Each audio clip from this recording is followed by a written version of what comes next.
Alright, today I'm going to retire this old Ford F550. I'm going to take the bed off and put it on this new 2019 Chevy Silverado 5500 HD. Both trucks are 19,500 GVW. This new Chevy can tow up to 30,000 pounds.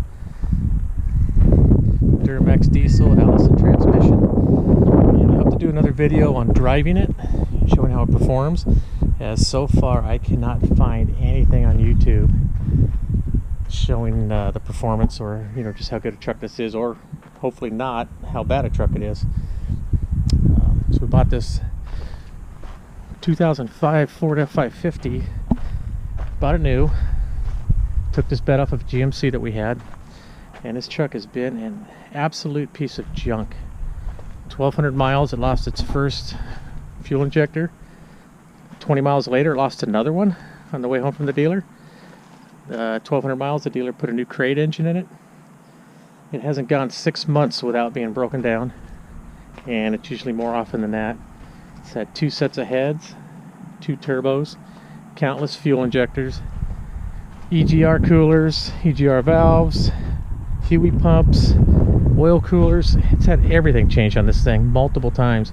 It has been the biggest pile of junk, and I'm finally able to take it, get rid of it, and move into a real truck. So farewell Ford, found on road dead. Oh, by the way, I found the main problem. Somebody drew a circle around it. Yeah, pile of junk. So I'm really excited about this new Duramax Allison. It's going to be a great truck.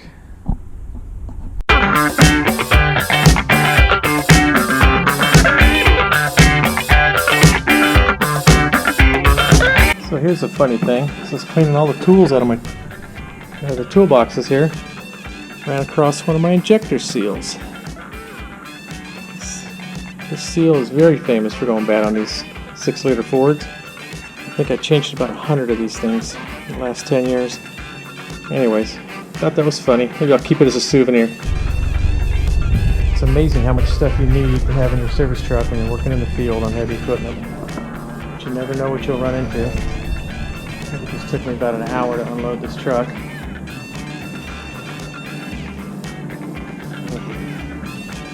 The truck must have risen about 3 inches higher than it was before I started taking everything out. But you need it all. You need a weld, you need spare parts, filters, tools, test equipment, nuts, bolts. Looking at the gap here at the wheel well. Well, compared to the gap that I had before I started, but it looks like it came up probably 4 inches. For a truck with 19,500 GVW, that's saying a lot. A lot of weight on this truck. And it still has a welder, 7,500 pound crane, 35 CFM hydraulic air compressor. It's amazing how much weight we keep on these trucks. Whenever I work in a landfill, whenever I come in through by the scale house, I stop and ask them to weigh it for me. And the truck's sitting there with just my tools and spare parts. It's about 17,000 to 17,500 pounds. So it's a lot of weight.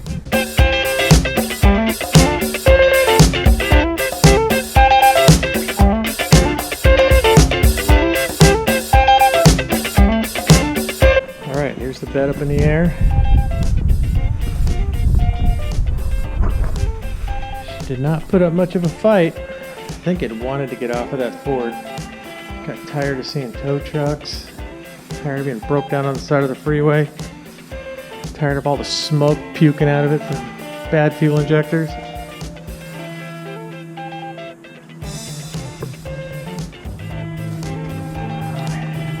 It's a new baby. Let's go this way. Got her lined up next to the little heap of crap.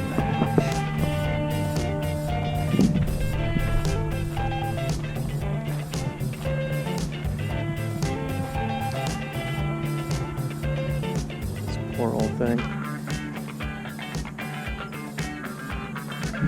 piece of junk from day one.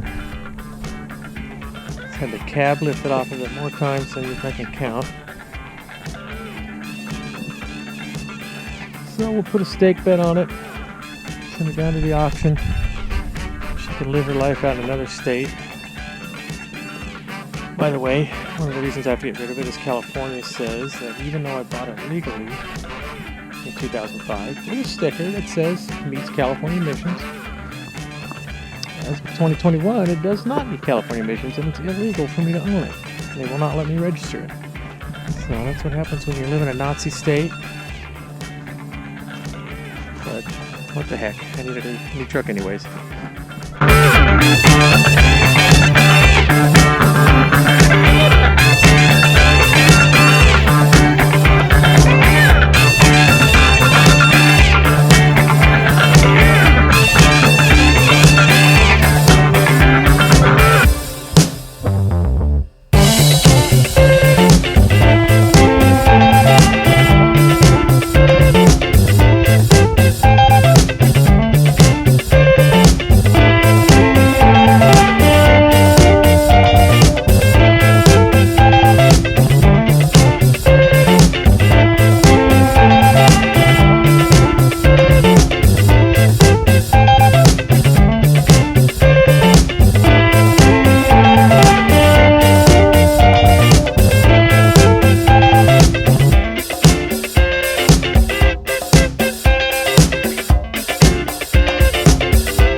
After getting the bed mounted, getting the lights hooked up, the next step was taking the truck down to the spring shop to have the rear springs beefed up.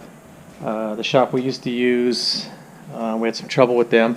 They wanted about a week to do it. They wanted me to drop the truck off and leave it with them for a week to do a 6-hour job. So I asked around and I found another shop, a place called Betts Truck, and I guess Betts Truck Parts and Service in Fontana. You guys did great. I talked to Daniel down there. He said, bring it on down. We'll have it done the next day. So I took it down there.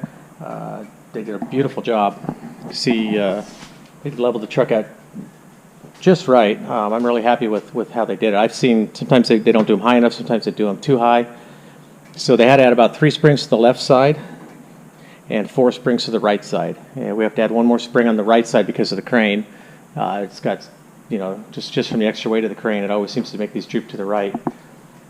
They did a great job. If you look underneath here, they after they got the spring packs back together, they actually painted them. The old place we used to use, they never painted them, and they would just rust. It looked terrible down there. These guys did a great job. I'm really impressed. Price wasn't too bad. It was a little bit more than the other place, but I think I'm paying for the quality. So I've had a couple road trips with the truck. Had to go up and work with it a couple of times now. I have some pictures changing a couple tires on one of the machines and doing a wheel seal on another one. We'll post those in here on the video. And so far, we're just really happy with it. So I want to thank you guys for watching, and hopefully I'll have some more videos coming soon. Not just about the truck, but about maybe the heavy equipment and other things that we do around here. All right, have a good day.